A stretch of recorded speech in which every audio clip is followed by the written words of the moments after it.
নমস্কার বন্ধুরা, তোমাদের সবাইকে স্বাগত জানাই জিকে পয়েন্ট 365 ইউটিউব চ্যানেলের আরো একটি নতুন ভিডিওতে। আজকে আমরা আলোচনা করব ডব্লিউবিপি কেপি কনস্টেবল এক্সামের জন্য গুরুত্বপূর্ণ আরো একটি জিকে মক টেস্ট সিরিজ নিয়ে। আমাদের চ্যানেলে প্রতিদিনই সন্ধ্যাবেলা ডব্লিউবিপি কেপি কনস্টেবল এক্সামের জন্য মক টেস্ট হচ্ছে, তোমরা সেই মক টেস্টে অংশগ্রহণ করো। প্রতিদিনই যে সমস্ত প্রশ্নগুলো আমরা নিয়ে আসছি, প্রত্যেকটি প্রশ্ন কিন্তু তোমাদের এক্সামের জন্য ভীষণভাবে গুরুত্বপূর্ণ। সেই কারণে একটু স্কিপ না করে প্রত্যেকটি ভিডিও তোমরা খুব মনোযোগ সহকারে দেখো এবং এর যে গুরুত্বপূর্ণ তথ্যগুলো থাকছে সেগুলো তোমরা চাইলে নোট ডাউন করে নিতে পারো। ভিডিও যদি ভালো লাগে তাহলে অবশ্যই ভিডিওটিকে একটি লাইক করো, সাথে আমাদের চ্যানেলটিকে কিন্তু সাবস্ক্রাইব করে পাশে থাকা বেল বাটনটা অবশ্যই কিন্তু ক্লিক করে রেখো, যাতে সবার প্রথমে আমাদের ভিডিও নোটিফিকেশন তোমাদের কাছে পৌঁছে যায়। আর ভিডিও ভালো লাগলে অবশ্যই তোমার বন্ধুদের সাথে শেয়ার করো আর আমাদের কমেন্টে জানাও ভিডিও তোমাদের কেমন লাগলো। তাহলে চলো আজকের ভিডিওটা শুরু করা যাক।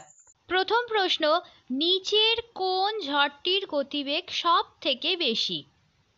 চারটি অপশনের মধ্যে কোনটি সঠিক তোমরা আমাদের কমেন্টে জানাও। উত্তর মিলিয়ে দেখো উত্তর ঠিক হলো কিনা। সঠিক উত্তর হবে অপশন ডি, টর্নেডো। এই ঝড়টির গতিবেগ এই চারটির মধ্যে কিন্তু সব থেকে বেশি। পরের প্রশ্ন দেখে নিই।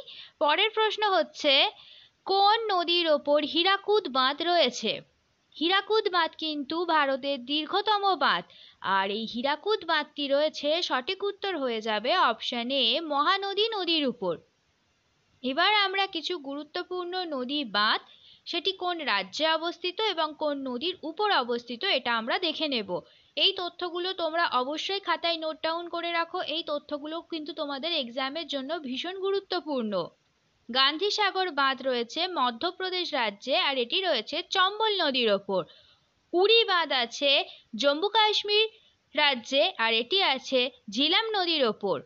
সালাল বাঁধ আছে জম্মু ও কাশ্মীর রাজ্যে চেনাব নদীর ওপর। কয়না বাঁধ আছে মহারাষ্ট্র রাজ্যে কয়না নদীর ওপর। রাজঘাট বাঁধ আছে উত্তরপ্রদেশ রাজ্যে বতোয়া নদীর ওপর। রানা প্রতাপ সাগর বাঁধ আছে রাজস্থানে চম্বল নদীর উপর। ম্যাসেঞ্জার বাঁধ পশ্চিমবঙ্গে আছে ময়ূরাক্ষী নদীর ওপর। উকাই বাঁধ আছে গুজরাটে তাপ্তি নদীর উপর। বানসাগর বাঁধ মধ্যপ্রদেশে আছে সোন নদীর উপর। তুঙ্গভদ্রা বাঁধ কর্ণাটকে আছে তুঙ্গভদ্রা নদীর উপর। সোমাশিলা বাঁধ আছে অন্ধ্রপ্রদেশ রাজ্যে পেন্না নদীর উপর। নিজাম সাগর বাঁধ আছে তেলেঙ্গানা রাজ্যে মঞ্জিরা নদীর উপর। ভাইগাই বাঁধ আছে তামিলনাড়ু রাজ্যে ভাইগাই নদীর উপর। চলো পরের প্রশ্ন দেখি। পরের প্রশ্ন, দিল্লির শেষ মহিলা শাসক কে? খুব সোজা একটি উত্তর। চারটি অপশনের মধ্যে সঠিক উত্তর হয়ে যাবে অপশন এ, রাজিয়া বেগম হলো দিল্লির শেষ মহিলা শাসক। এর রাজত্বকাল হচ্ছে 1236 থেকে 1240 খ্রিস্টাব্দ। পরের প্রশ্ন, সারনাথ শিলালিপি কে উৎকীর্ণ করেন? সঠিক উত্তর হয়ে যাবে অপশন এ, অশোক সারনাথ শিলালিপি উৎকীর্ণ করেন। আমরা দেখে নেব কিছু শিলালিপি কোন রাজা উৎকীর্ণ করেছিলেন, এই সম্বন্ধে কিছু গুরুত্বপূর্ণ তথ্য আমরা দেখে নিই। এই তথ্যগুলো তোমরা অবশ্যই কিন্তু খাতাতে নোট ডাউন করে রাখো। হাতিগুম্ফা লিপি করেছিলেন কলিঙ্গরাজ খারবেল। নানাঘাট শিলালিপি করেছিলেন প্রথম সাতকর্ণী। মান্দাসর লিপি করেছিলেন যশবর্মন। জুনাগড় শিলালিপি করেছিলেন রুদ্রদমন। হরলিপি করেছিলেন ঈশান বর্মা। খালিমপুর লিপি করেছিলেন দেবপাল। নাসিক লিপি করেছিলেন গৌতমীপুত্র সাতকর্ণী। এরান লিপি করেছিলেন চন্দ্রগুপ্ত আর ভানুগুপ্ত। ভিতরি স্তম্ভ লিপি করেছিলেন স্কন্দগুপ্ত। গঞ্জাম লিপি করেছিলেন শশাঙ্ক। পরের প্রশ্ন দেখি, বিশ্বের দীর্ঘতম নদী কোনটি? খুব সোজা একটি প্রশ্ন। বিশ্বের দীর্ঘতম নদী হয়ে যাবে অপশন বি, নীল নদ। পরের প্রশ্ন দেখে নিই। পরের প্রশ্ন হলো, কোন ভিটামিন রক্ত তঞ্চনে সাহায্য করে? নিচের চারটি অপশনের মধ্যে কোনটি সঠিক উত্তর তোমাদের বলতে হবে। তোমরা যদি সঠিক উত্তরটা জানো আমাদের কমেন্টে জানাও। এখানে সঠিক উত্তর হবে অপশন ডি, ভিটামিন কে। এবার আমরা বিভিন্ন গুরুত্বপূর্ণ ভিটামিন এবং তাদের রাসায়নিক নাম একটু দেখে নিই। এইটা কিন্তু তোমরা অবশ্যই নোট ডাউন করে রাখো, তোমাদের এক্সামে কিন্তু এই ধরনের প্রশ্ন কিন্তু আসে, সেই জন্য তোমরা এইগুলোকে ভালোভাবে নোট ডাউন করে রাখো। ভিটামিন এ এর রাসায়নিক নাম রেটিনল। ভিটামিন বি1 এর রাসায়নিক নাম থিয়ামিন। ভিটামিন বি2 রাইবোফ্লাভিন। ভিটামিন বি3 নিয়াসিন। ভিটামিন বি5 pantothenic acid, vitamin B6, pyridoxine, vitamin B7, biotin, vitamin B9, folic acid, vitamin B12, cyanocobalamin, vitamin C, ascorbic acid, vitamin D, calciferol, vitamin E, tocopherol, vitamin G, niacin, আর vitamin K, phylloquinone, আরও এটিকে বলা হয় নেফথোকুইনন, দুটিই নাম আছে। তাহলে চলো এবার পরের প্রশ্ন দেখি। FIDE ক্যান্ডিডেট 2024 টুর্নামেন্ট জেতা কনিষ্ঠতম দাবা খেলোয়াড় হলেন কে? খুব ইম্পর্টেন্ট একটি কারেন্ট অ্যাফেয়ার্স থেকে প্রশ্ন এটি। এই ধরনের প্রশ্ন কিন্তু তোমরা খুব কমন পাবে এক্সামে, সেই কারণে ভালোভাবে তোমাদের প্রশ্নগুলো কিন্তু তৈরি করে রাখতে হবে। উত্তরটি কি হবে এখানে চারটির মধ্যে? তোমরা যদি জানো অবশ্যই আমাদের কমেন্টে জানাও। সঠিক উত্তর হবে অপশন এ, ডি, গুকেশ। পরের প্রশ্ন দেখি। ইন্টেলিজেন্স ব্যুরো IBর স্পেশাল ডিরেক্টর পদে নিযুক্ত হলেন কে? সঠিক উত্তর হবে চারটি অপশনের মধ্যে অপশন এ, স্বপ্না তিয়ারি। পরের প্রশ্ন দেখি।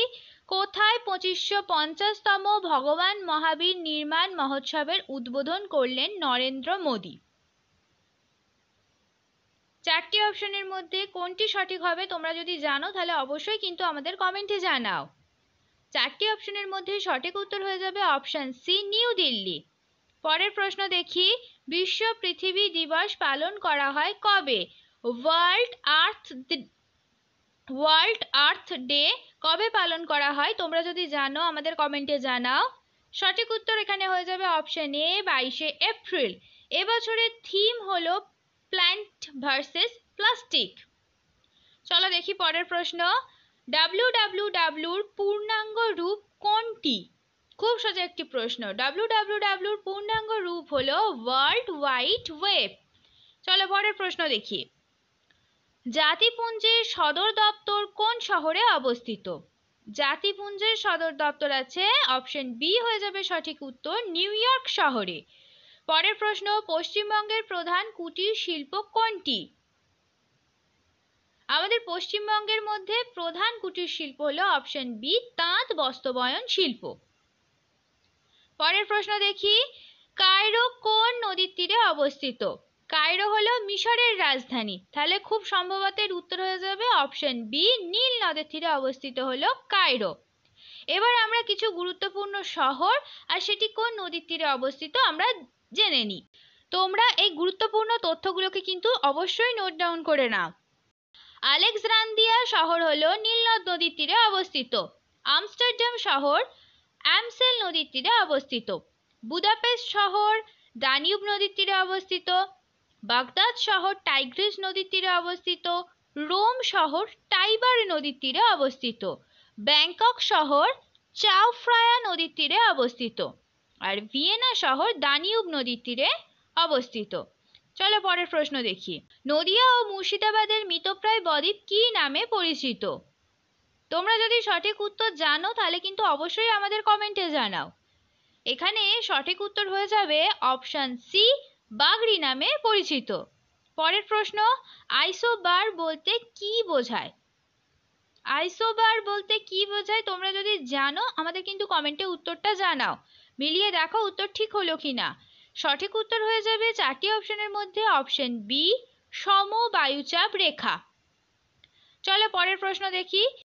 একজন ভারতীয় নাগরিকের লোকসভায় নির্বাচিত হতে হলে নিম্নতম বয়স কত হতে হবে? খুব ইম্পর্টেন্ট একটি প্রশ্ন। এখানে সঠিক উত্তর হয়ে যাবে অপশন সি, 25 বছর।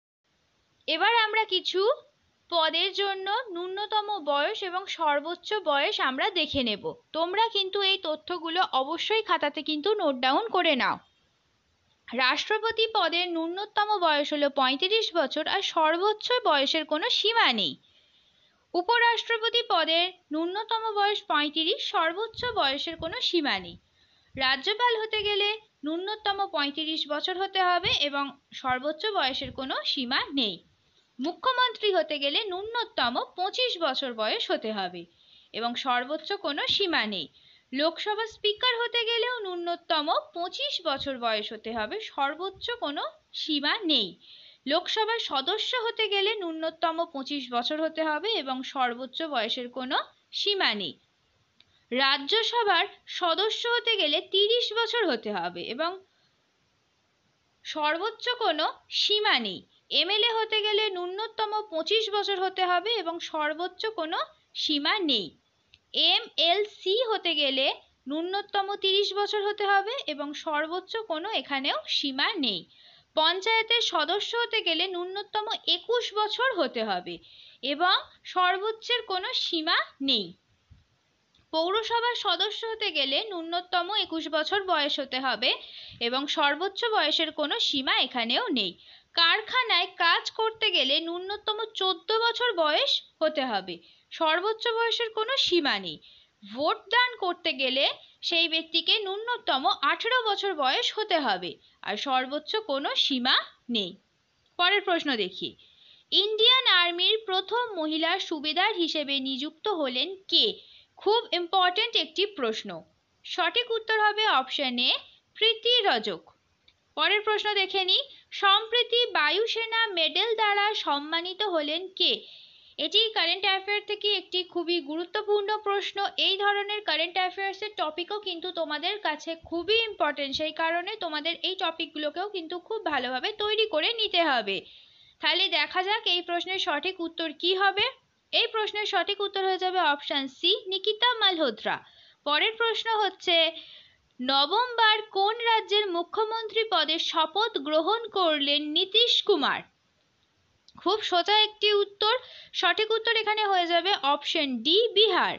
পরের প্রশ্ন দেখে নিই, ভারতের শহীদ দিবস পালন করা হয় কবে?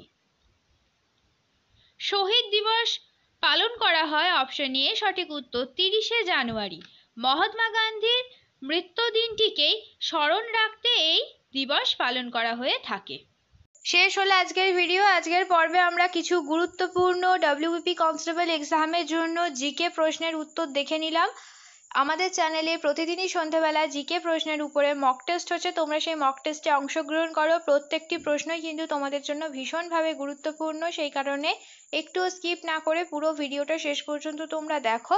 আশা করছি আমাদের ভিডিও তোমাদের খুব ভালো লাগবে। ভিডিও যদি ভালো লাগে তাহলে অবশ্যই একটি লাইক করো, সাথে তোমার বন্ধুদের সাথে শেয়ার করো আর আমাদের চ্যানেলটাকে সাথে সাথে সাবস্ক্রাইব করে রাখো এই রকম গুরুত্বপূর্ণ ভিডিও পাওয়ার জন্য। তার সাথে সাবস্ক্রাইব করার সাথে কিন্তু অবশ্যই বেল বাটনটা ক্লিক করে রাখো যাতে এই রকম গুরুত্বপূর্ণ ভিডিও নোটিফিকেশন তোমাদের কাছে সবার আগে পৌঁছে যায়।